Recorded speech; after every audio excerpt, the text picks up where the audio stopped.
Hello बच्चों, 12th MHT CET 2026 मध्ये exam देणाऱ्या मुलांसाठी एक महत्त्वाची सूचना आहे. बरेच विद्यार्थी कन्फ्युजन मध्ये आहेत.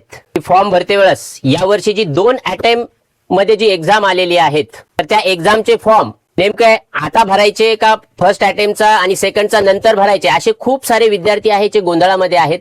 परंतु तुम्हाला एक सांगू इच्छितो की सर्व मुलांसाठी जी 2 अटेम्प्ट मध्ये जी MHT CET एक्झाम यावर्षी होणार आहेत त्या दोन्ही अटेम्प्टचे फॉर्म तुम्हाला सध्या जो फॉर्म फिलअप चालू आहेत त्याच वेळेस तुम्हाला दोन्ही अटेम्प्टचे फॉर्म भरावे लागणार आहेत. कदाचित तुम्ही आता जर सपोज एक अटेम्प्टचा फॉर्म भरला तर तुम्हाला ती एकच एक्झाम देता येणार आहे.